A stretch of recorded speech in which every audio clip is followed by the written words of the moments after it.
Welcome to He Did This to Me, the sports podcast from a father and son who happen to be mostly optimistic Knicks, Mets, and Jets fans. My name is Nick, aka Goody, and with me is my old man, aka the big guy, Noel. And just like his name, all we do is win. Let's get to the show. It's time to begin. Met season is over. The Jets season may as well be. I don't even know where to start, man. I mean, I guess we should start with the Mets last week. On Sunday they had a chance to win and get in. They got the help that they needed. The Reds lost, and they got shut out by the Marlins and lost 5-0. A slow burn of a season, just a gradual collapse that went over, the last 2/3 of the season. Came to honestly a fitting end. And, now the Mets are firing everybody on the coaching staff, basically, other than Carlos and Antoine. Everybody else has got to go. Hefner, that kind of surprised me that Jeremy Hefner is out. But what do you Jeremy think Hefner, the pitching coach? Yeah, he's out. Really? And who else? Who'd you say? Antoine. Who's Antoine? Our is his name? It's spelled like Antone, but the first base coach. Oh, yeah. You want to keep that guy. He's good. The little That guy. guy's not going anywhere. I mean, he's the greatest, he's steel the artist, greatest first base coach of all time. He's over there, Antoine Richardson. He's got the clicker. Hey, well, look, I don't have a problem with them making those changes, Nick. I mean, listen, we all had some problems with some of the things going on this year. And, sometimes changes have to be made. I don't think Carlos needed to go. Mendy needed to go. So, maybe some of the people beneath him got to go. And I would imagine they sat and talked about it for a while, him and Stearns. And I don't think Stearns needs to go either, for those people who are screaming that. I mean, it would just be too much turnover too quick. So, and I think Stearns is a bright guy. We'll be all right. It was a terrible ending. I mean, Stearns, listen, he had a tough year, but overall, like you said, I do think he's a young, bright baseball mind. And, you look at what Milwaukee's doing now, obviously, he laid a good framework over there. Like I said, he had a tough year. I'm hoping that, we can figure some things out in this offseason. Obviously, we need to go after some starting pitchers. Look at what all these started. I'm not paying too much attention to the baseball playoffs, honestly. I was paying a little, the Yankees, just due to what I follow and how many people I know in that area, it always seems like I kind of have an idea what's going on with them.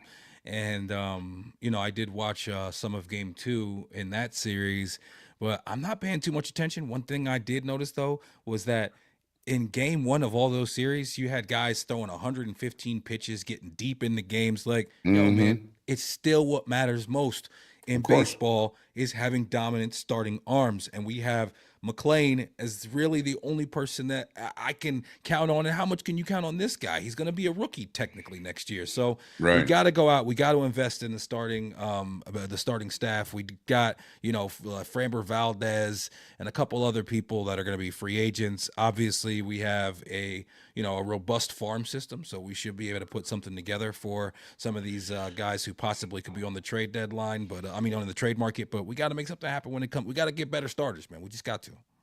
Have to, yeah. Guys who can go deep. Listen, you're hoping that Senga and Mania can be better next year, but I don't know how much you fully depend on that. You have to be prepared for them not to be. On it. Exactly.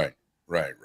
You have to be prepared as if they're no good, which I don't know if that makes sense, because how many guys do you carry? I mean, how much do you spend? There can never be enough.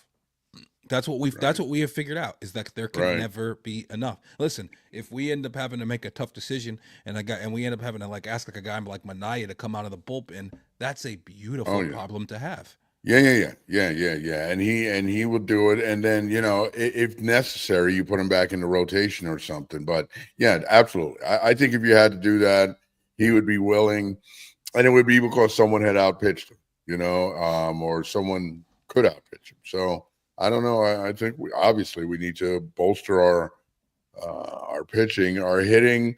We could be better, obviously, but overall, our lineup and everything wasn't so terrible, Nick. One of the worst parts was that it seemed like when one guy was hot, the others weren't, or I don't know. We just didn't sync up. The fact of the matter is we went like 2-5 down the stretch, or something like that. You don't get to the playoffs, and you in that situation. And I'm sorry, of course, I held out hope that if we make it, you catch lightning in a bottle, maybe we get hot. We would have gotten smashed by the Dodgers, man. Seriously, I mean, let's just be real. We would have gotten smashed by the Dodgers. They're a wrecking ball right now, and I don't think we would have done a good job of pitching to those guys. I don't know if I would characterize the Dodgers quite like you do. I know that they did look good in this past series, but I think that more than anything, one of the things you touched on as far as our hitters, as far as them not being able to get in sync at the same time, I think that was the story of the 2025 Mets. At the beginning of the season, the starting pitching is way overperforming its expectations, even with a guy like Mania out. And then, well, first Senga gets hurt. That's the beginning domino, and then after that, the pitching just gradually falls off, and then the Yep. hitting, which they couldn't hit with runners in scoring position and Nope. weren't having great offensive year altogether, then the hitting gets red hot. But we were never able to put it together all at one time. It was a season of fits and starts. Obviously, we start off great. We're 20 games above 500, and then we just slowly withered away as the season went on. And that's what it felt like. And this team was never able to get it going. Whenever they gave you a little bit of hope that they were going to be able to do something, soon after they smacked you in the face with reality, which was this just wasn't our year. It was a bad luck season for the Mets. I think some of it is, I'm not saying it's all like things that were out of our hands, but as we know, there's times where they were like third in hard hit average, or based, whatever they want to call it, BAIPP, whatever they call it. And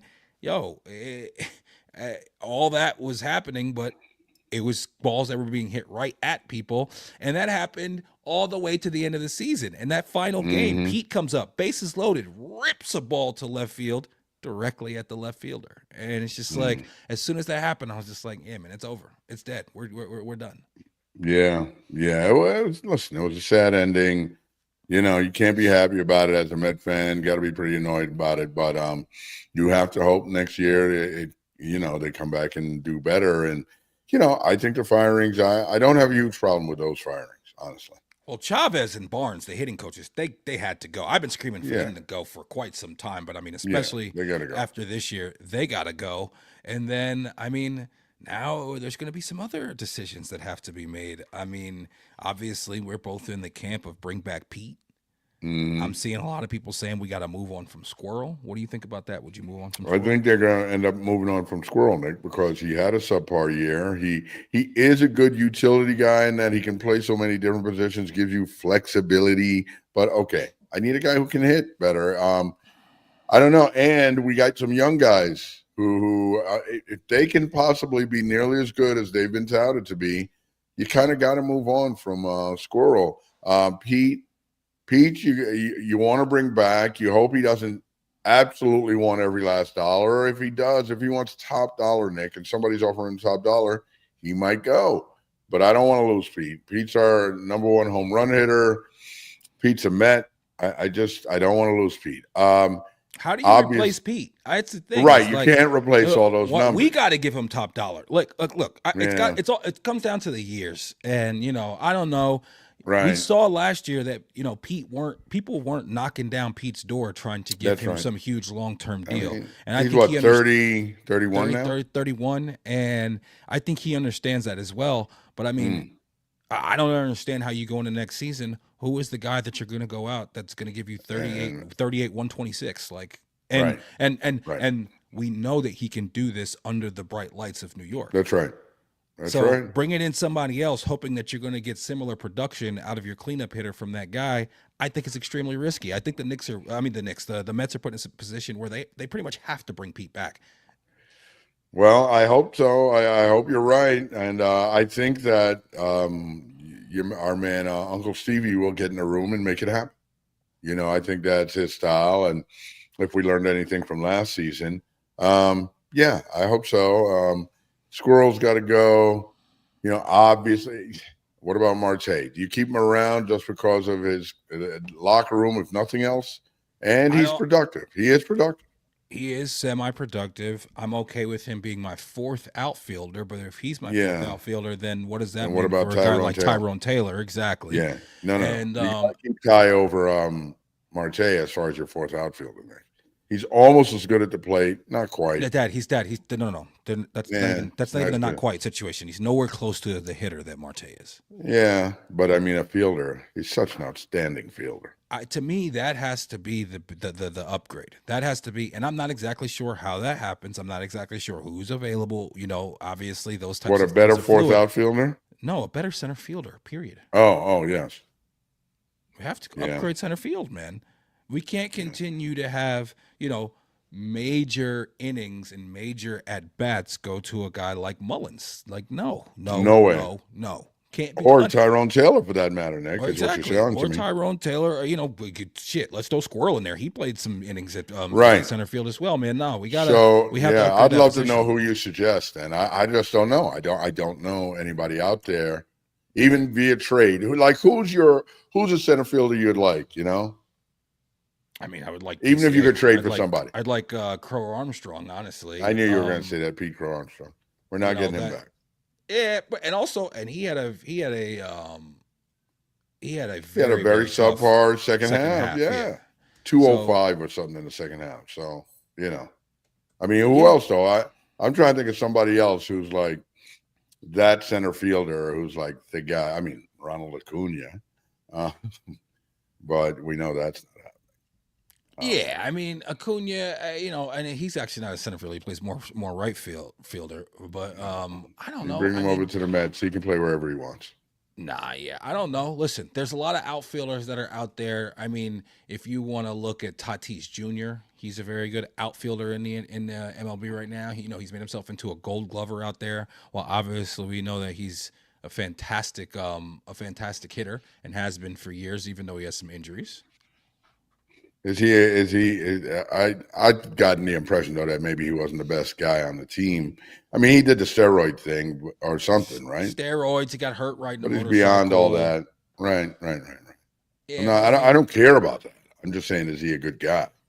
I don't know. And I mean, know. listen, he's not on the block. I don't know. He's making stupid amounts of money too, and he signed for like 14 years or some shit like that. Yeah, but, he's not going anywhere. Buxton is a really good center fielder. Byron Buxton. Julio Rodriguez, that kid out in Seattle, who he was the man, but then he fell off a little bit here these past few years at the plate. I mean, center field doesn't seem like it's the premier position that it once was, where it was just like, some of the best players in the game were center fielders. It doesn't feel that way anymore. Yeah, no, but we definitely need to upgrade, like you said. There's no way we can go back. And I mean, really, when you think about it, that's the main position to upgrade, right? I mean, Beatty, you got to give Beatty a shot to like lose third base at this point. Okay? What happens with Vientos? Yeah, that's a tough one. I gotta move on for Vientos because he can't be my starting, third baseman defensively, and offensively he can't be my starting DH. Who's your DH? Another thing that we need to upgrade. We need to get a legitimate designated hitter. It's not. Wow. I'm sorry, but you got to move on from Vientos, just because defensively. I just feel like Vientos is going to go somewhere else and explode. If that happens, that happens. But listen, this was his year to do that with the Mets, and he killed us. He killed us. I mean, he had one really good stretch, and other than that, he had a very disappointing year. Oh man. Well, maybe you got to see what he's doing in Vientos. I like Vientos. I do. I like it. And I like our right. Maybe he'll do it. He'll rip the cover off in winter ball. What he's doing in winter ball, okay? You stop.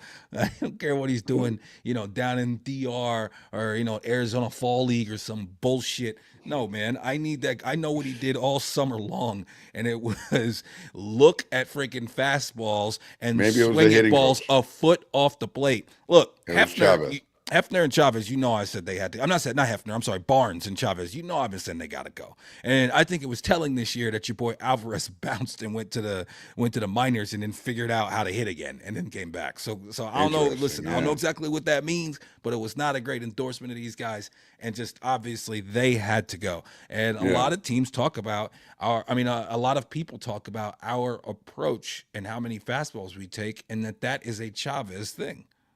And right, but then in the second half of the season, we started figuring it out and started hunting the fastball. I think they stopped. So I don't understand that. Right, but then we started doing that. But then it seems like at the very latter part, the latest part of the season, we were hunting the fastball and still getting struck out. I don't freak. No. Later part of the season, Dad, the offense was doing what it needed to do.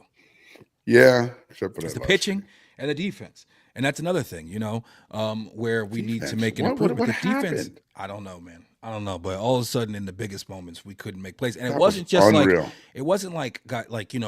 You get a ball, it's a bad hop, or it's hit really hard, and you don't quite make a play. It's like mental errors, like you don't know what you're supposed to be doing at this moment. Can somebody get it through to every single Mets pitcher next year in the ball is hit to the right side? You gotta cover first. Right. It's a basic rule of pitching. I mean, Jesus, I coached 9-year-olds and we get them to do that. I mean, what's going on? Yeah. Until Clay Holmes stopped kicking dirt when he should be backing up home or something. You know what I'm saying? Right. Yeah, man. But we just have to change the subject real quick on you right here, because one of the most egregious pitching blunders. I don't know if you were watching the other night when Aroldis Chapman, he goes to first base. He throws to first base to get the runner back 3 straight times, and the runner's just okay. You go to second now. Mm-hmm. It's as if he didn't know the rule, Nick. It was unbelievable. He made a mistake. He made a mistake. Wow. Either he didn't know the rule, he doesn't count well. I think that I think that's similar to like when a guy calls a timeout when they don't have any left. That doesn't happen very often, number one. No. It's a fairly new rule. You've been playing this game your entire life. It's a huge moment, and he made a mistake. Yeah, it was pretty egregious, man, because I just thought it was amazing. I was like, what are you doing? I hadn't seen anybody do that all year now. I mean, 3 throws in a row. I saw it happen last season for sure. I don't know if I saw it happen this year, though. I think last season was the first season, but 3 throws in a row, I just was like stunned by that. And he didn't seem to be upset about it, or he didn't seem to care. But then he got the side out, so it didn't matter, What do you mean he didn't seem upset? What was he supposed to do? Well, after he did it, it was almost as if it seemed almost as if, Nick, he meant to throw over there a third time. Right, like you say, he made a mistake. He didn't know it was a wrong thing to do until after he did it. It seemed. Yeah. Which, okay, that's a little strange. It's like stepping out of bounds. You kind of know you shouldn't do that. Listen, I think that I totally get how a guy could make that mistake. I mean, obviously you don't want him to, but like I said, I think it's similar to a guy doing something like calling a timeout when they don't have one. Thinking maybe he thought he had only thrown over there once. He just made a mistake. You're overanalyzing. It's a pretty stupid mistake. He just made a mistake. He didn't realize as he was about to throw the ball over there that he had already thrown the ball twice, or that in that moment he didn't think about the fact that there's a whole new rule in that is been in for 2 years and he's been playing baseball his entire life. I know if LeBron had been there, he would have reacted like when J.R. Smith. What did J.R. Smith do that one time? And LeBron was like, "What are you doing?" He threw up another shot when he should have dribbled out for the time. That was pretty funny. Yeah, that's kind of a J.R. Smith thing to do. Or did he dribble out the time when he needed to put up a shot? I forget exactly what J.R. I don't know what he did, but LeBron. It was on Cleveland. I remember exactly what you're talking about. I forget exactly what he did, but I remember. Awesome. That was that's J.R. for you. But Yeah, man. You look at all these other starters and what they did in game one. We got to get we just got to get better starters. I mean, obviously we have the young guns. I think that McLean and Sproat are going to be in the rotation from the very beginning of the season. I think that Tong, a lot of it's going to have to do with what he looks like, next year in spring training. Bring back Pete. Bring back Diaz. Got to bring back Diaz too. What do you got? Somebody at your front door? No, maybe the pool guy just showed up in the back because Bella's barking at somebody outside. I think. We can all tell. Yeah. So you got to bring back Diaz too, man. You got to bring back Diaz. Got to bring back Diaz. He's done well. You got to bring back Sugar. No, there's just no doubt about it. And I think that when it comes to Pete and Diaz, I feel similarly about them with the fact that, like, hey man, they performed. They need to go ahead and get the big deal. Like, this is, they did their part. Yeah, they did. I mean, Pete did perform. That's it. I mean, baseball's such a fickle sport, though, Nick. Because yes, overall, you look at the numbers. Clearly, Pete performed. There's no doubt about it. But, we all know there were some stretches there where Pete was really subpar, and then there was a stretch there where he was otherworldly. But like we know, baseball is a game of averages. I don't think it's fair. I don't think there was long stretches when he was subpar. I think he had a normal baseball season. Yeah, I think he was at the start of the season. He was amazing. That's why his numbers are so good. But he also had times throughout the season that he was amazing, and he had time that's just. I mean, he hit 278. He had 38 home runs and 126 RBI. What else? I mean, like, the guy had a normal baseball like season. I said, Nick, you're agreeing with me. He's not going to hit 330. Overall, his averages were great. His averages throughout the season were great. There were just moments, and like I said, that's baseball. But it just makes it tough. It depends what the numbers all look like when it really comes down to it. I don't think you can allow another team to give Pete Alonso more money than you're willing to give him if you're the Mets. Yeah, I think it'll all work out where he gets signed because, like you said, I don't think. Well, I want to say people aren't beating down his door, but after the season he just had, somebody might. Exactly. I think that he is going to get more attention, but I just think we need to be out there and be willing to match and give, that same contract, if not more. I think I think the Mets may even have to overpay for Pete a little bit, and I think they should because, again, as we always talk about, it's not a salary cap sport. It doesn't change anything any ability that we have to do anything else. And what's your contingency plan? There's no contingency. Well, and like you say, maybe pay him more, but the years, Nick, you don't want to give him 5-6 years. Who cares? Why do you care? Why do you care about the back end of his contract? And what has he shown you that says that I think the bigger question is, hey, are you willing to play some more? Are you willing to play 162 for the second season in a row? And to me, the bigger question is, okay, are you willing to be a DH a little bit more? Especially on the back end of that, but like definitely in the near future, because hey, as much as I know that he's very good at picking the ball, his overall range and his throwing ability are not top notch. They're not.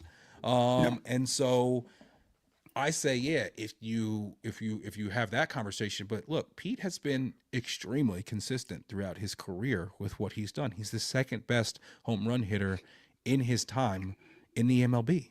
I mean, the guy consistently is, he's going to give you 30 plus, 35 plus, close to 40 home runs, and he's going to drive in a ton of runs if he has guys on base in front of him. I mean, he's been wildly consistent throughout his career. Just pay the man, pay him. So who do you get? You got to get somebody to be his caddy. Play that first base when he's DHing. I don't know who that guy is, but there are guys out there. I think first base is probably the easiest position to play. So I don't think that's going to be that big of a problem. What do you think about the Soto Lindor rift that's been reported somewhat? I don't know, man. They seem like they get along fine in the dugout. If Soto hits a home run and Lindor's on base, I don't know, Nick. Who knows what's real and what's not?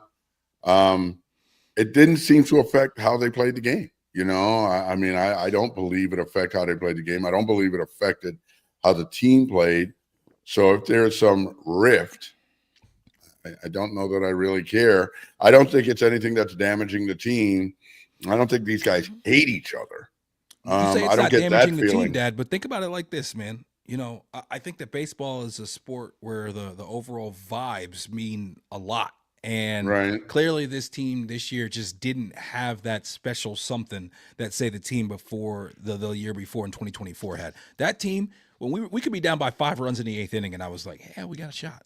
This team never felt that way. And some people would say that, hey, Iglesias and all those good vibes Right. and whatever that was worth, is there some sort of detriment that is done to the team if, your two best players are not necessarily cohesive, copacetic. Well, I mean, yeah. So, I mean, if you say Iglesias and all that made a difference, so what? If we had Iglesias back this year, would those two guys have been more No, chummy? I'm just saying that I'm saying that we all acknowledge that Iglesias, his fire, the way he played his game, the whole OMG thing, that was a big part of our run in 2024. Yeah, and I agree. We could maybe use a guy like that again. But as far as Lindor and what's his and Soto, one, like I said, I don't think they hate each other. Two, I don't think either of them are going anywhere. So I mean, it is. I don't know that it really makes a difference, and I don't think there's anything we can do about it. I think if they're not, chummy, which I don't believe everybody on that team is chummy with one another. I think it's just what it is. Like that article you sent me, if maybe like Soto's a uber religious guy and Lindor is not that guy, and I don't know how you change that. I I don't don't know think they need what to you go to do about church that. together. I do think they need to get Right. along. And I do think that the same way that Iglesias and the way he brought the team together and the way that had a positive effect on us, I think that the best two players, having a bit of a rift and not necessarily, listen, there's a difference between them not being best friends and them just being cool, but not necessarily, being the best of friends. But then there's, if they actually don't like each other, if they actually have like issues with each other, and if that sort of thing exists, which I don't know, I'm not there, Right. but I Have know you it's been read that? reported. I haven't even read that they don't like each other. I haven't Yeah, read that. no, I've definitely read that, especially early in the season, that there was a bit of a rift. I don't know. I don't know if they said exactly that they don't like each other, but that there was a bit of a rift. And I think that if that's the case, I do think that's something that's important and it needs to get figured out. I think that, I think that affects teams, across the board. I thought, like when A-Rod and Jeter had their thing, I thought that was, detrimental to that team overall. And I think that, I hope it's not that big of a deal. I hope it's one of those things Right. that another year of familiarity and being around each other. But I also think that sometimes in a situation like this, maybe a guy like Lindor has to be a leader and has to go out of his way to try to, maybe not even repair the relationship, but just improve the relationship. That's all. And I think if I think the entire team needs to do that, but I think especially those two players need to. I think if that opportunity is there, I think Lindor will do that. I believe that. I Will believe he that much in initiate it though? Lindor. I think he will. I think he will. Maybe this year he didn't. Maybe he's trying to figure out a different dynamic. I think Lindor is a smart enough guy that he's going to hear a lot of what's being said, and I think Lindor will take the appropriate action. That's what I believe in Francisco Lindor. He will take the appropriate action because I do feel like he is the de facto captain, and I mean, we'll see. I don't know that. I honestly don't know that a problem exists as much as we're even talking about. I don't know. I haven't heard that. You read more of this stuff than I do. I think a lot of people write a lot of stuff. I don't know. I haven't heard it, so hopefully it's not true. Yeah, we'll see. That was Sunday, and then Monday came along, and Monday Night Football, and the New York Jets started off the game. They get, a defensive possession where they hold Miami to 3. They get the ball back. They're just marching the ball down the field. The running game looks absolutely unstoppable. We got Brees, we got Braylon, we got Justin, everybody, and the offensive line are doing their thing. And then Braylon Allen decides to cough the ball up just before the goal line, gets the ball punched out. Of course, they, unlike us, are able to recover a fumble. And, the Jets then had 13 penalties, and of course they give you a couple times in the game where you feel like you're in it, but it's just like, once again, terrible loss to a team that had not won a game coming into it, just like us. The hated Miami Dolphins, and in 2 days, the Jets and the Mets both have very, very disheartening losses in Miami. Yeah, right. Yeah, it sucks. I mean, the Jet game, you have to feel like, they have to do a better job. They didn't. The penalties was the most egregious, and of 13 course the penalties. turnovers. Right, of course the turnovers. I mean, a lot of them are just stupid penalties, and you hope you can clean that up, and you keep trying to work at it. But at some point, you got to start punishing guys because guys aren't learning. Now, of course, that depends on who makes the penalty and who does the what, this, that, and the other thing. But it's not easy to make these changes. I look at some other teams in the league and some teams with new coaches. I mean, with new coaches who've been coaches before, and their teams are getting a lot of penalties and not playing on discipline, but also playing better than the Jets. I mean, the problem with the penalties is, of course, compounded with the turnovers. It makes it impossible to win. In only one game have we been totally outplayed, but we do stupid shit to kill ourselves in those other games where we're not totally outplayed. So that makes it an impossible hill to climb. I hope we do better. I mean, obviously, I hope we do better, but we got to clean that stuff like this up, and it's not an easy thing to do, but we got to figure it out. Well, a couple things. First and foremost, the ball security issue. It seems like it's something that we got to tighten up specifically. First of all, I don't see us punching the ball out, or at least attempting to very often. We're clearly not punching it out, but we're not even attempting to. Right. We seem to never recover fumbles. I mean, it's amazing at this point. Not just this season, even going back in years, it seems like the Jets never recover fumbles. I don't know if that's something we don't drill or something that we don't pay enough attention to. I don't know. And then I hate I hate when important position players are returning kicks or punts. I've always hated that. Going back to, the Jets have had bad history with that, going back to Wayne Corbett. But now Braylon Allen is going to be out at least 4 weeks. I've heard some people say that there's a chance he could miss the rest of the season with this injury. Yeah, that did not look good. It was a very ugly injury. And I mean, this guy Isaiah Williams, if I'm this guy Gibson, I'm like, yo, how does this guy still have a job? How did I get fired so quick? Because this guy has the fumble that in the fair catch. The fair catch on the 2-yard line, where he catches the ball and then turns around and looks. That's that shit that people in the nation look at and they're like, yeah, look at the Jets. Look at the Jets. Yeah, that was pretty stupid. For him to catch that ball and then turn around and look like, oh shit, I'm this close. Like he had no idea. What the fuck was that? Yo. It's remarkable. I have to say I'm really surprised that I haven't heard that this guy's been let go.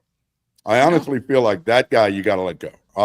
But listen, I don't know the inner workings, why you do this and why you don't keep that personnel. But I mean, what he did was so egregious. And Nick, I'm going to tell you something. After that fumble, when I saw him returning another kick, I did not feel like he was securing the ball very well at all when he was running. He didn't fumble. But he was running with the ball loose enough to me where if it was me and I made that fumble before, as soon as the defender started to get close to me, I'm just covering that up so much. He still had times where he had the ball out here after that, and I'm like, what are you doing? It's amazing, man. Like guys say, people need to realize that you hold a franchise in your hands when you hold that ball in the game. And he's being really, really, really too loose with it. I don't like how he's doing anything. And the fair catch is just, Nick, that's football 101. It used to be that 10-yard line. You had your heels on the 10-yard line. You never step back. I don't understand why you would do that. That's worse actually than the guy Ardolis Chapman. That's like, dude, Pee Wee football. Don't fair catch inside the 10. You can't make your situation any better. You can only make it worse. What are you doing? Yeah. And I mean, as these punters have gotten better, some people say heels on the 5 now, but I mean, right. Yeah, it was just egregious. And both of those times were a time where you were like, okay, maybe we got, coming out of the half, we're only down by 7 and you're like, all right. And then that time too, when he caught that, it was a time after we had just, gotten a stop and we're like, okay, we got a punt.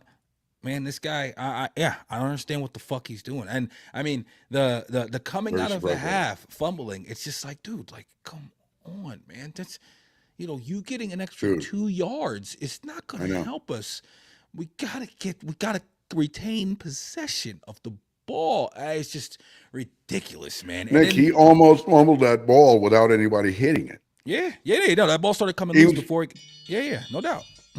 he was like moving the ball or something while he was. It's one of the most egregious errors I've seen a punt returner make, especially with what our recent history is with some turnovers. You need to be hypersensitive about that, and Yeah, clearly he's not. Man, I don't. I frankly, Nick. Well, first, listen. I never saw the guy return punts before he came in after Gibson was out.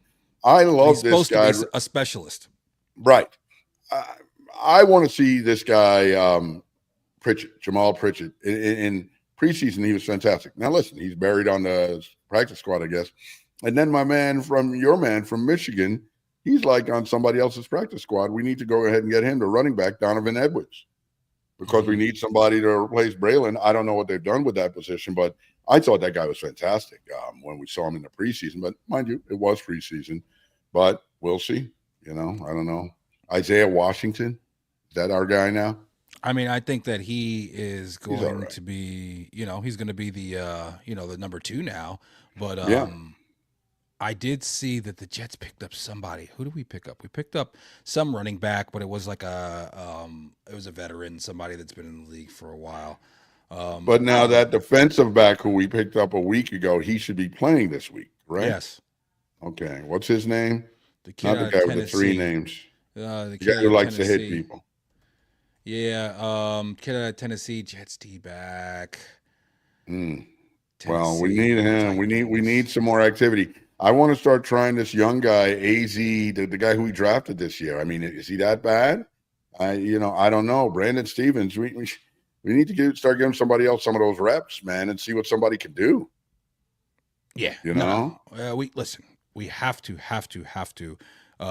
figure something else out on defense. I think from the coordinator down, man, we got to do something different. It's Brownlee is the guy that we got from Brownlee, Tennessee. yeah. I don't No, think they're going to change the coordinator right now, Nick, simply because it's so early in the season. You're hoping that, I mean, he I don't know. sucks. He sucks. Wilkes sucks. He's not good. I've seen breakdowns of him. He sucks, especially when it comes to third and long. I mean, our inability to get off the field on third and long is just it's hard to understand how all these other teams just seem to know exactly what to do to scheme themselves to be wide open on 3rd and 11. It's just like, Yeah. yo, what the fuck are Yeah. we doing? Easy. I'm sorry, I'm out on Wilkes. You look at his recent history; he's had short stints with really good football minds who quickly realized that he had to go. I'm out on Wilkes. This guy Waller hasn't played in 2 years, and we can't stop him. He's got 2 touchdowns, and I mean, Yeah. come on, man. And Brutal. you know what else that I noticed, Dan, is that after Reek gets hurt, and gruesome injury for him. But excuse me We if could I'm not not out here stop saying him. prayers for Tyreek or anything like that. Yeah, Mhm. just because he gets hurt doesn't take away the type of guy that he is. Very similarly to how I feel, obviously on different levels about another story that's been very huge in the news recently. But when it comes to Reek, he gets hurt. We can't stop him, right? We can't stop him. He gets hurt, and then we can't stop Waddle. So Right. it's just like, okay, so Right. first of all, like with Reek, it just seemed like we weren't paying any sort of extra attention to him. Going into the game, that he's Tyreek Hill, right? So that they're going to try to go to him. That he's their number 1 option. So you think you'd be paying a little bit of attention to him. And then as the game goes along and they're just continuing to throw to him, we still seem as if we're not paying any attention to him. And then he goes out and the second guy steps up and then we can't stop him. To me, I'm just like, yo, is he even putting any sort of emphasis on these guys at all? I don't know, Nick. Like I told you, when it's 3rd and 9 and you can go around, run down 10 yards and stand there, and you have 2 guys within, like 6 feet on either side of you, and nobody's getting close to this guy, and the quarterback just throws it right to that guy. I don't know. That doesn't seem like rocket science to me. But I mean, beyond that, is the scheme for them to get close to that guy and make a play, or I mean, and they're just not doing it. They're not reacting like they should. I don't know. It's just mind numbing to me that, like you say, we seem to consistently be in this situation where, just being open and converting third downs for teams who play against us is incredibly easy. And listen, we're about to go against Dak Prescott, who's the number one quarterback in the league this year so far, with percentages and yards and all that, so when you got to figure it out pretty quick, and then Denver the week after that. Only thing we can hope for is that our offense, just torches that defense, which has been getting torched, because, Dak is going to absolutely torch us. That's a fact. We already know that that's going to happen with everything that we've seen from this defense thus far. Obviously, we had a ton of penalties, which killed us. But overall, man, and I know I wasn't the only way that felt this way. You and I were talking a little bit during the game via text, and it was all over the internet. And even the live broadcast, Orlovsky was making the point that there were some egregious calls that were going against the Jets. Egregious calls that were being called on the Jets and that were going against us. The Tua slide where he takes the slide so late that he slides into the guy's feet who's in front of him, and another guy tries to avoid him and goes over top of him, and trying to avoid him hits him in the head. Didn't hit him that hard. I get it. It's contact to the head. And you know what? That's a play where it's like as much. I think they should. I don't even think quarterbacks should be allowed to slide. I think sliding it makes no sense. It's not fair to the rest of the guys. And you have guys almost kind of fake sliding sometimes, and then you have guys, taking the late slide like Tua took in that situation. Then you have, Justin Fields gets tackled 5 yards out of bounds, but that's not a penalty. Right. I don't understand what we're not seeing when it's right in front of us. And I saw Justin Fields got up and he was annoyed, and Brees came over to the ref like, "Yo, come on, man! Like, what?" Right. And then you have Mason Taylor. He gets a late hit where he's down for like 2+ seconds, and then a guy jumps over and hits him while he's on the ground. That's not a late hit. Tittman. He's in the middle of the field. He's a huge guy with big, long hair, and we get called for a holding on the play, and another guy comes up and pushes his helmet off with him putting his hands up like this, like trying to draw attention to it. That's not a call. And the offensive passive interference on Garrett Wilson was just absolutely ridiculous. It was just bullshit. Absolute bullshit. I've seen so many Jets fans post videos of other receivers, including the defensive pass interference that was called on Sauce the week before against Mike Evans. What the fuck, man? That's the thing. In a game where you have 13 penalties and you have all these turnovers, it's hard to be like, blame it on anything else other than yourself. But that's a totally different game. It's a totally different game if that OPI isn't called. If we get a 15-yard personal foul on Justin Fields when he gets tackled 5 yards out of bounds, it's a totally different game. And I'm telling you, when it comes to the NFL in particular, it's one of the reasons why football is my third favorite of the major sports, is because there's just too many times where these games are decided by bad calls. I'm talking about huge playoff games in the NFL that I can think of where a bad call totally decides the game. And that I think that both roughing and PI should be reviewable, because even if it's a judgment call, it's easy to make that judgment in super slow motion with a bunch of angles as opposed to in real time. And they're just too valuable of calls that totally change not just games, but like the outlook of franchises sometimes. You talked about holding the franchise in your hand when you're holding that ball. Well, sometimes you can be holding the franchise in the hand when you're holding that whistle as well. I think that I do think flag. that I should have said flag, not whistle. Yeah. I do think that, obviously there were some egregious missed calls and some egregious calls. I agree with that 1,000%. I don't think it cost us the game this past game, but it could have made a huge difference. And that's just my way that I prefer to look at it, as we cost ourselves the game, which you said the same. I do think there is something to when you're the nail and not the hammer, you sometimes get some shitty calls, and that's not right. I think it's just human nature. We were getting bullied around on that field, and the refs kind of gave into that, where like they were allowing us to be bullied at times. I think those guys on Miami were having a good time thinking that they were bullying us, and they were doing some shoving around. They were doing some shit that was borderline on the line, Nick, with their defensive line against our offensive line that I saw. Most egregious being the thing with Tippmann, which, by the way, I think if they had called that, it would have usurped the holding call because that would have been a personal foul. No, I think they would have been offsetting still. offsetting. Yeah, I think I was watching that closely, and I saw some instances where those guys were being kind of pushing people around and doing just jerk shit, not necessarily roughing people up, but doing jerk shit like after plays and stuff. I saw a little bit of that going on, a decent amount of that going on. And, listen, we were in no position to be doing things like that with them because we were trying to come back. So they were taking advantage of the situation and they were just being assholes about it. I do get the impression that both of those Miami teams in baseball and football, like has been said many times, revel in beating the Jets and the Mets for that matter.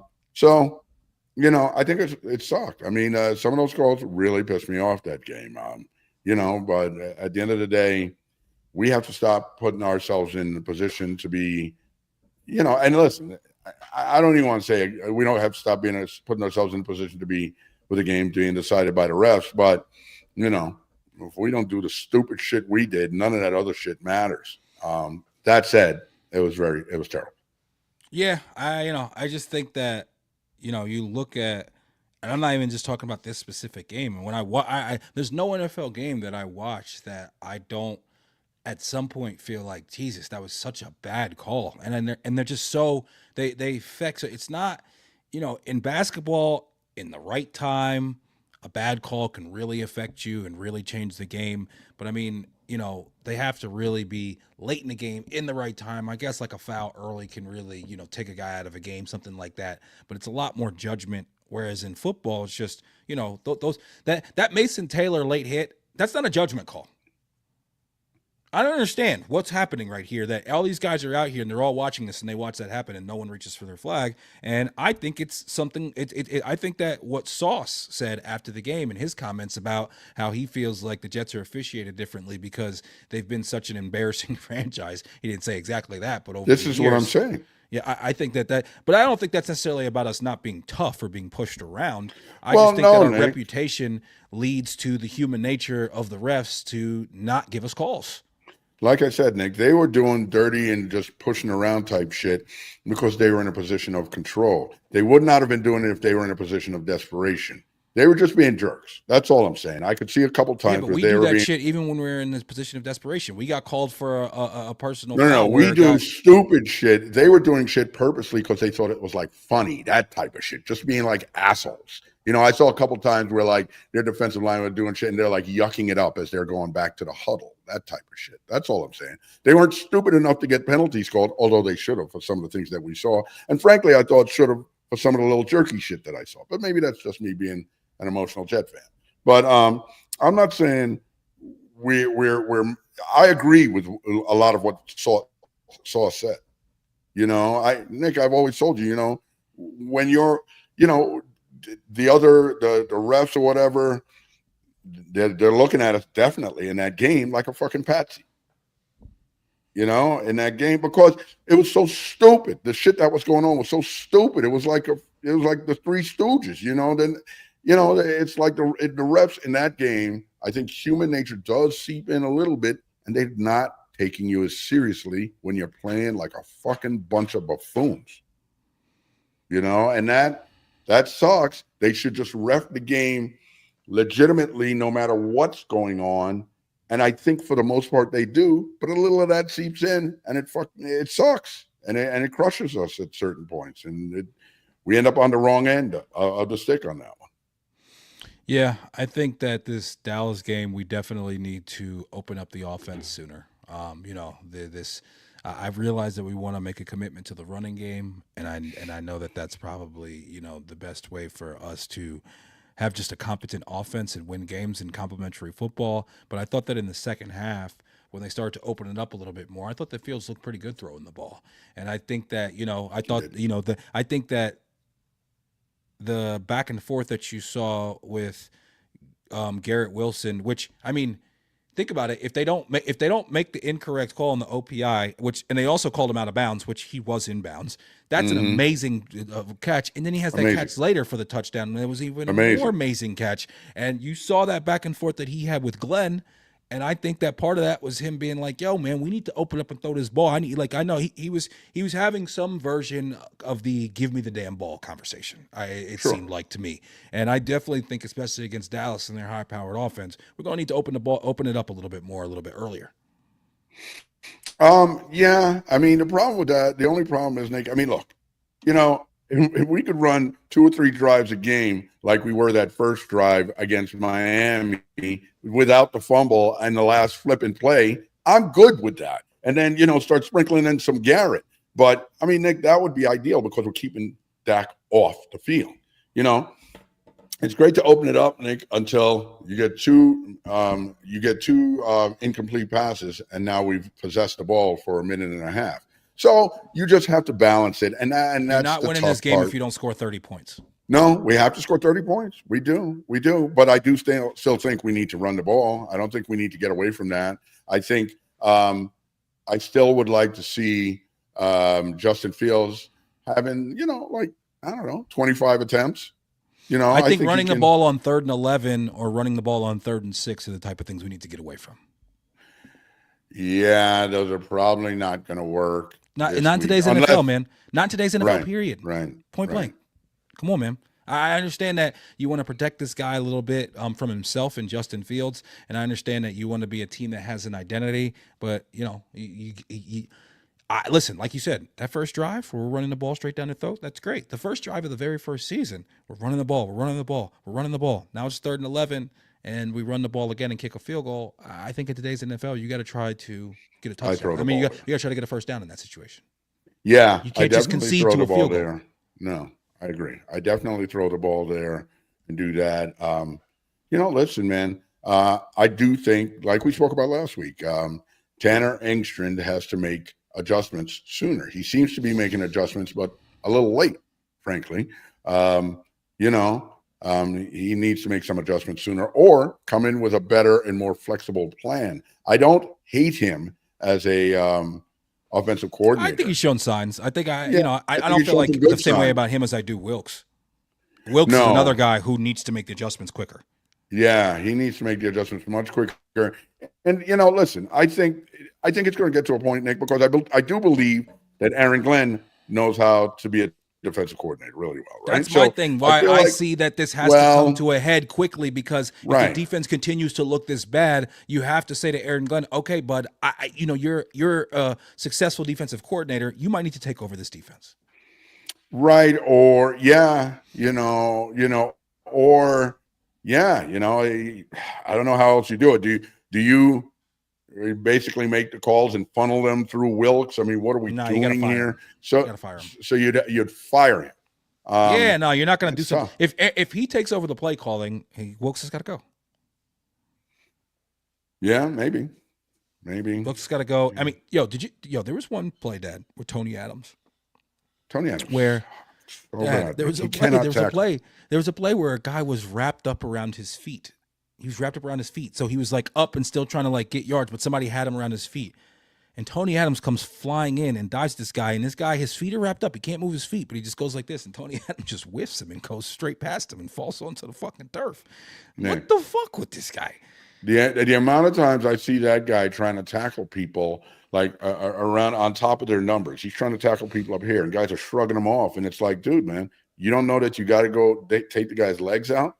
I mean, you have to stop with that bullshit, Nick. It's really, really, really poor tackling with that guy. And I don't get it. And poor tackling, poor coverage. He's constantly running behind somebody.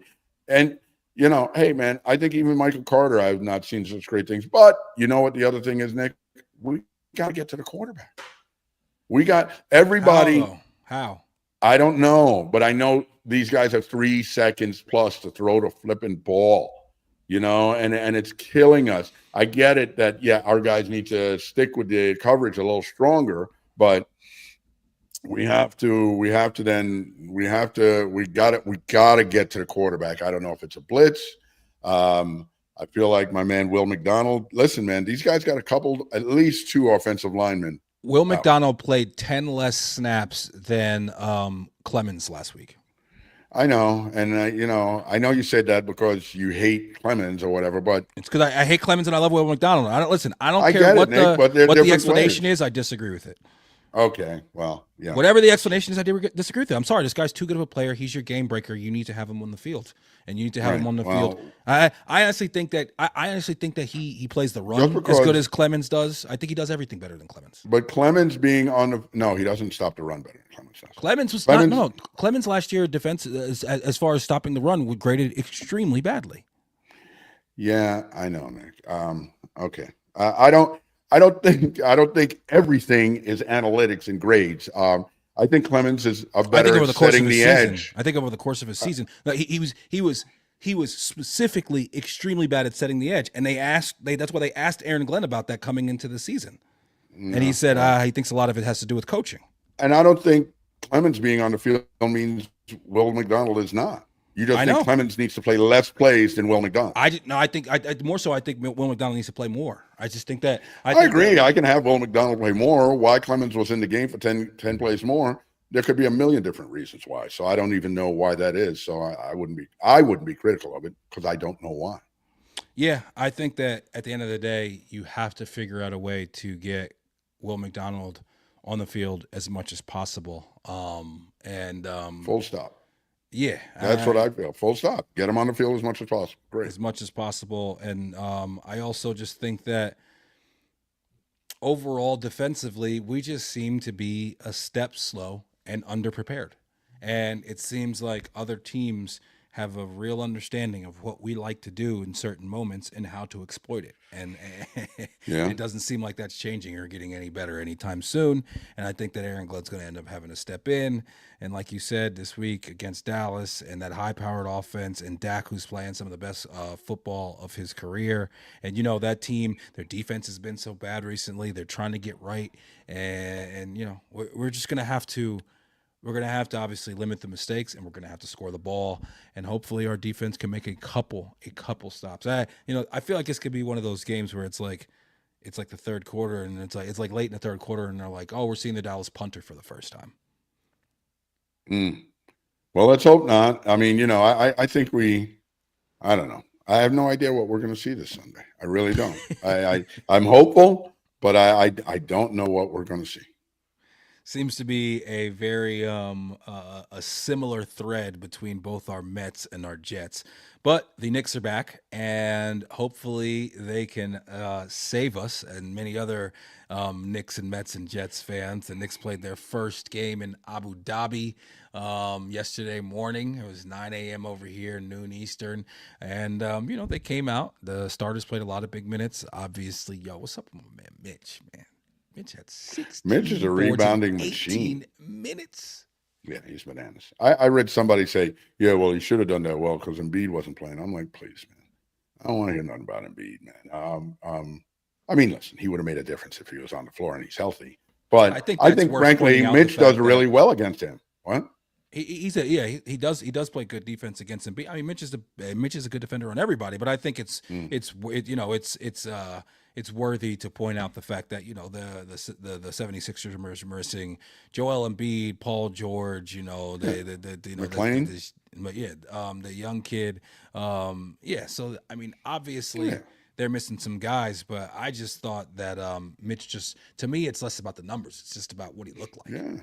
He looks in shape. He's moving well. This is what you want to see from Mitch. You obviously want to see it all season, but you definitely want to see it now to start the season.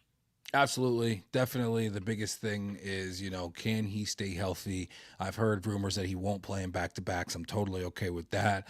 I definitely saw the things that Mike Brown is trying to implement as far as moving fast and as far as not a lot of dribbles and, guys getting out and running. I thought the versatility of what I was seeing Cat do was really important. I also loved there was one play where Cat gets the ball and he comes and the double team comes to him and he just quickly moves it over to Dottier as the double team's coming. That's something that used to drive me nuts last year. It seemed like he reacted a little bit slow sometimes to the double team. And so that's clearly something that an emphasis has been put on. I don't know if it was Cat looking over some film or the coaches coming in and talking to him. But yeah, man, I thought that I loved the versatility of what I saw Cat doing. He was doing different things and I know that I've heard Mike Brown talk about this specifically, where sometimes he's running down the floor and trying to post up on the block. Sometimes he's trailing. And, Cat wasn't even that hot. He did get to the line 8 times and made 7 of them. But, when it comes to from the field, he didn't even, he only shot 4 shots. He was 2 of 4. But I can see the ways that his game is going to mature with an offense that is set up more so to exploit his strengths. I thought that was one of the things that we didn't do enough of with Cat last year, was really lean into the things that he does well, and that's shooting threes, obviously. And this entire team is going to shoot a lot more threes. I thought that Cat looked good. I thought Bridges looked good. Mm-hmm. Bridges going to the hole, getting to the line. Yeah, remember this time last year we were talking about Bridges and him, tinkering with his form. None of that bullshit. His form looked just fine yesterday. It looked nice and fluid. He hit a couple shots, and then your guy, Deuce. Deuce had a good game, huh? He played well. Deuce, man. I mean, he had he's backing a guy up and it just off 1 foot fade away. Right. Baby Dirk. Yeah, doing that Dirk type shit. And I mean, the 3 just looked water, and he was really, really confident. Defensively, he had a couple plays that I thought were really good as far as just, giving us a little bit of life, giving us a little bit of energy. Deuce is looking fantastic. What do you think of Dadier being in the starting lineup with OG out with the sprained hand? I mean, you needed a little length there. You put him in the starting lineup. From what I read, a little bit, he didn't play that much, did he? Did he? He played a lot? Yeah, he played 15 minutes. Okay. I mean, listen, give him some minutes. Maybe Mike Brown sees some things in him he likes. I think it's going to be an interesting season, Nick. I think, obviously, everybody has very high expectations of the Knicks, and they should. I think that the Knicks are going to build on last year. I mean, the guys on this team, it's returning the whole team, right? It's not like you're starting anew.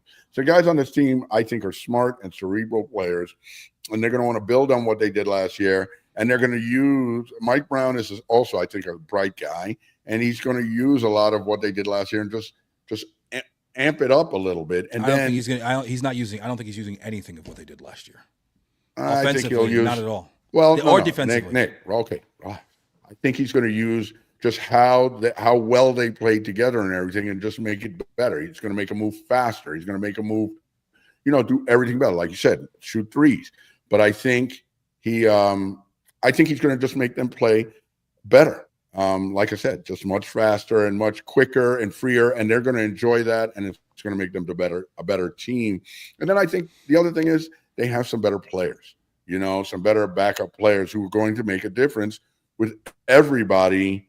I think we like what's been written about Brunson maybe getting off the ball and maybe somebody else bringing it up. We got to ease his burden somewhat. I think a guy like Jordan Clarkson is going to give us some scoring, Yabusele, all these guys. But, can we put it together? I'll be interested to see, if Deuce is playing well. So what do you have now as far as your guards? Besides Brunson, you have Deuce. You have Bridges, obviously, is like a 2, as a 2-3. But then you have Brogdon, Clarkson. Somebody's got to be out. Is Shamet out? Who's out? I mean, as far as numbers go, we know that if everybody's they're non-guaranteed. Going Wells, Shamet's might have 10 games in a row where he gets a DMP. Absolutely. But do we have enough seats actually to keep all those guys and keep Dadier and keep guys, anybody else who we can think of like McCullers, all of these guys? There's no chance they're going to make the team unless somebody gets hurt. No chance for them. But I mean, really, at this point, you listen, between Dadier, Kolick. Yeah, those guys are on the bubble. They're on the bubble. Got to go. And honestly, I love Dadier, and I think that yesterday, especially with Josh Hart going down, we see that we do need some wing depth. So I think that keeping a guy like Dadier is important because if Hart gets injured and OG gets injured, we need somebody that's coming off that bench with a little bit of size to him. And right. Kolick's in trouble. I think, Kolick, is the odd man out. He's the guy that I would definitely ship out if I could at this point. You're not going to get too much back for him.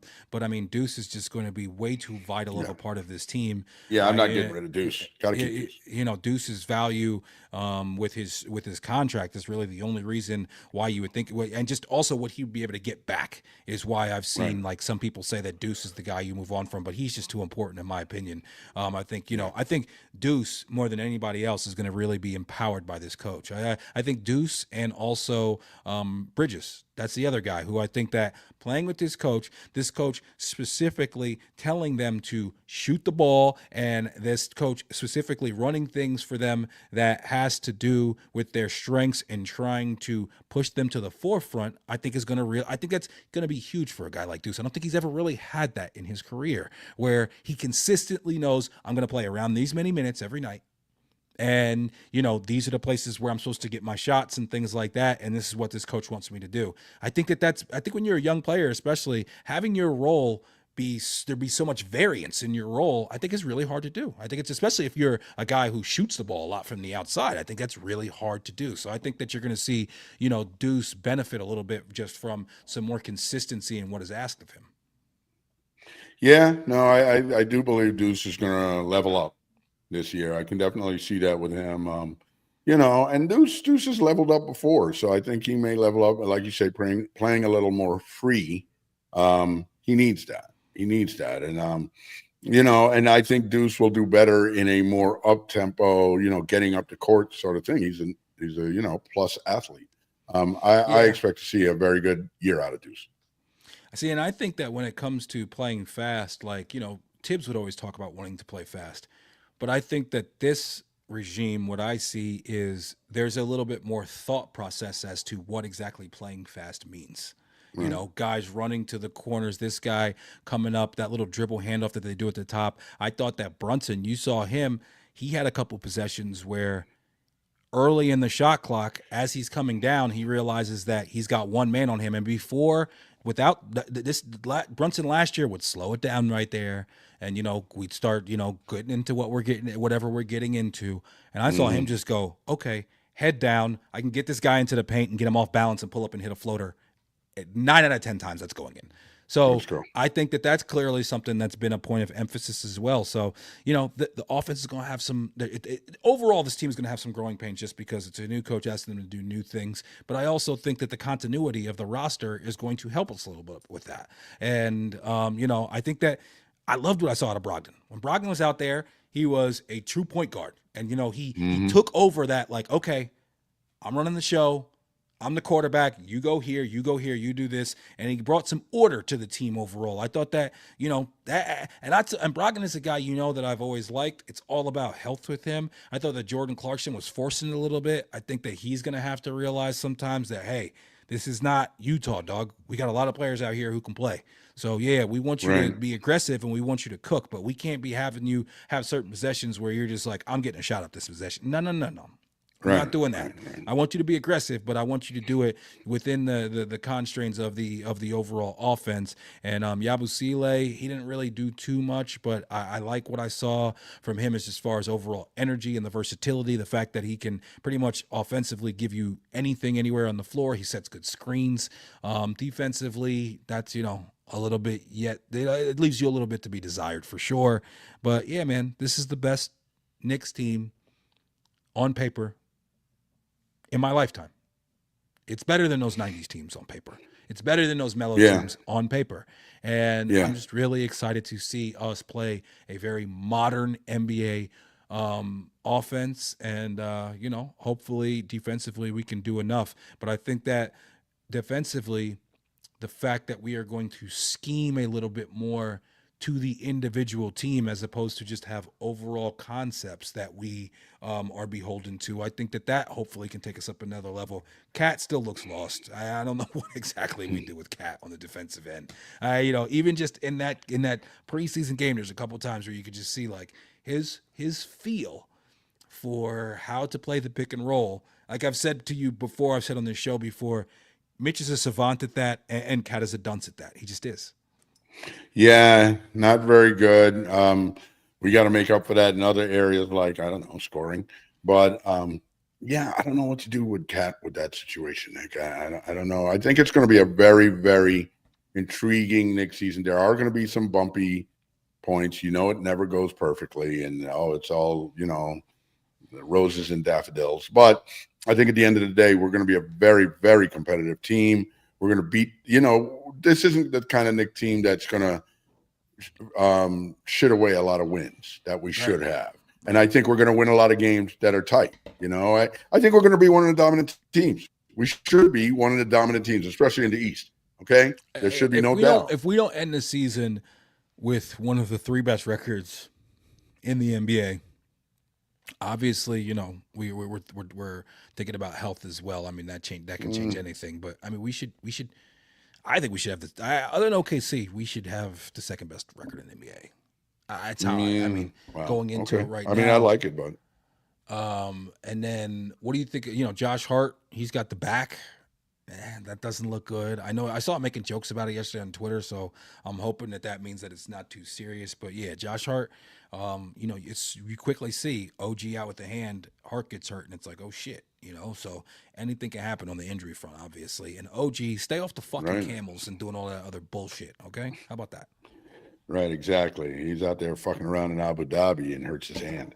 But no, I think we'll be all right. I think those guys are tough guys, and they do regularly play a lot of minutes, and a lot of games. Hopefully we're getting it out of the way now, as people say. But that said, that's why having a deep team is good, because we're going to, some things are going to happen. Yeah. What did you think about Julius Randle's comments that he came out here recently, where he was saying that, he was going through some of his worst times in New York and all the pressure and everything, and how, he was smoking too much weed, and he said like he felt like that was holding him back, and now, he's in mini, he's living right, and he feels like he's in a much better place. Hey, may all be true. Listen, it was obvious that the pressures of New York weren't a good fit for him. I said that a long time ago. I told you, dude, this guy's he's not for this place. And I said that before he did the stupid thumbs down thing. And he did better afterwards, but it wasn't a good fit, Nick, for him. And some people, it's just not a good fit. And I don't think, for me, that doesn't make me think that, he's weak or whatever. I just think he's not cut out for New York. And some people are just not cut out for New York. And you know what? Some people would say, like, all the expectations and the way New York fans are, especially Knicks fans are, it's too much. But listen, this is the beast. This is the animal. And, you can either like it or not, but if you like it and you succeed in New York, your ticket's written forever as a friggin' legend, especially if you could ever win in the Knicks uniform in the Garden right now, okay? But some guys don't want that, man. Some guys don't want that heat, and okay, all right. Enjoy Minnesota, brother. Good luck. I do look at it as like a negative. I don't know if I would necessarily call him weak, but I do think it means he is somewhat weak-minded. I do think that, Well, I've always thought he was a little weak-minded, Nick. I told you that. I told you I never thought he was the brightest guy. And I don't mean like he's not bright. I don't mean like he's not smart. But I think he's just, he's I don't want to say emotional. That's not the right word. He is too emotional. Brunson is very stoic. Right. And I think that, and Julius is the opposite of that. And I think that the leader of my team having a clear fire, but also being able to be very stoic. I don't think that Julius' team comes back against the Celtics. I don't think a Julius-led team comes back in both of those games like that. No. I think that part of our ability to be able to stay calm and be able to stay the course and continue to stay together as a team in those moments, a lot of that has to do with our leader and the way that he conducts himself and the way that 1,000%. His just overall energy is. 100%. And I think that's never been who Julius is, man. I've always said I didn't think he was really a leader. He's like the leader of our team. He was our best player at times, but he wasn't the leader. And that's just not who he is. I agree. And even when Julius was here and I was his biggest supporter, those things were something that no one could deny, as far as the fact that he's just not He's extremely emotional and not the best overall leader. That's definitely a fact. I did see No. a picture today of Tibbs in Minnesota at their, I guess at their facility, and him hanging Okay. out with both Julius and Dante DiVincenzo. Right. Listen, So everything's all you good. know what, man? Pretty much I feel like from everything I've seen, there aren't that many players who played for Tibbs who hate Tibbs. I Yeah, feel like I most don't of these think I guys think like him. Deuce I think Deuce kind of hates him.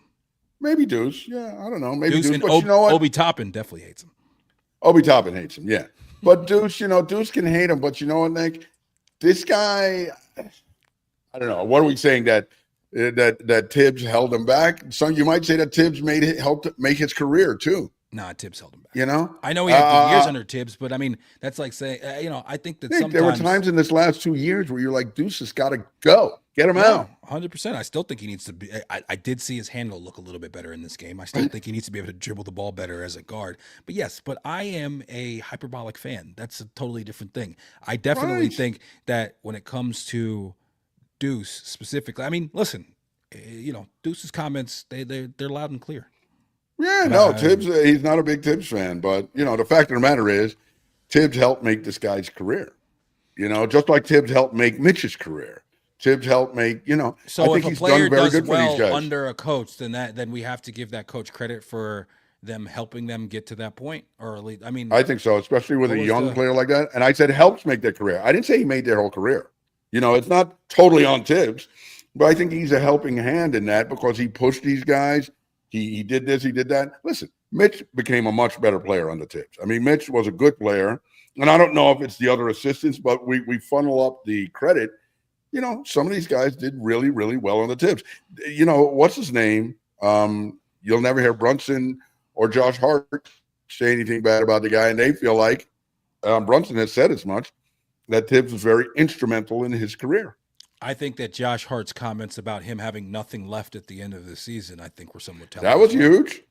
Yeah, I think that is telling. But I mean, Nick, again, these guys love this fucking guy. Okay, it's not like these guys hate him. Jimmy Butler, who everybody says, or Derrick Rose, who everybody says this guy drove into the ground. They love this flipping guy. The guy's in their wedding.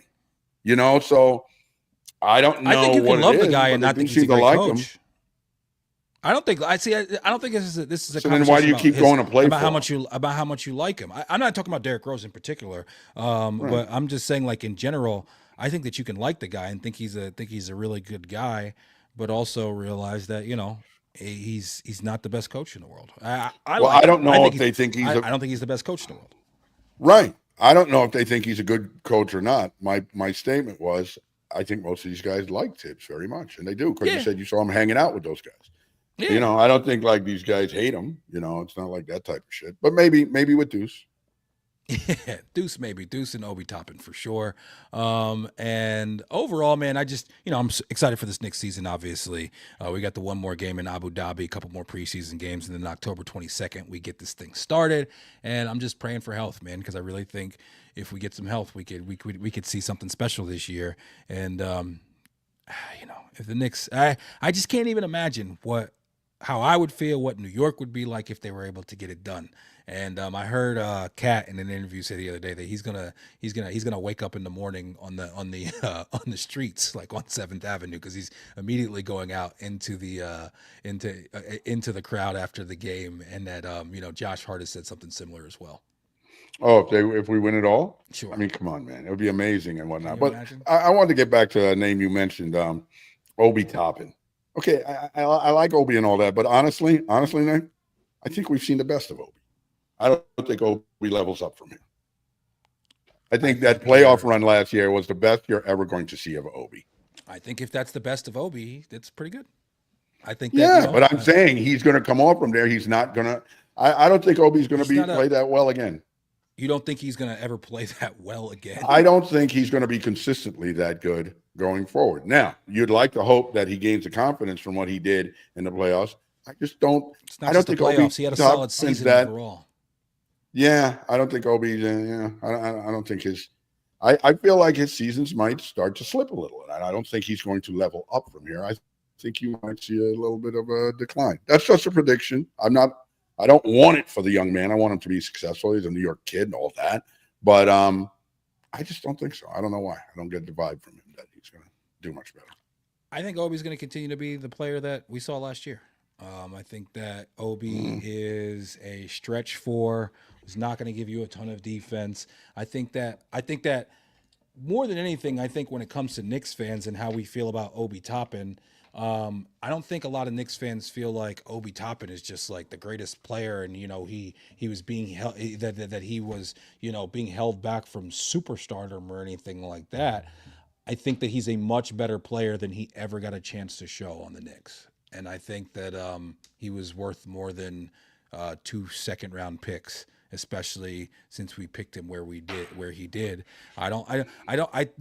With Tibbs, I think that his biggest fault is his just the way he feels about things and the way he did things just seemed to be very much like, hey, this is my way, these are my philosophies, and this is what I like to do, as opposed to, okay, let's look at this particular guy or let's look at this particular team or these matchups and get the most out of them and accentuate their their strengths. I think that Obi is a perfect example of that, because we look at the player that he's been able to become on Indiana, and I mean, he was a major contributor to a team that made it to the Game 7 of the finals.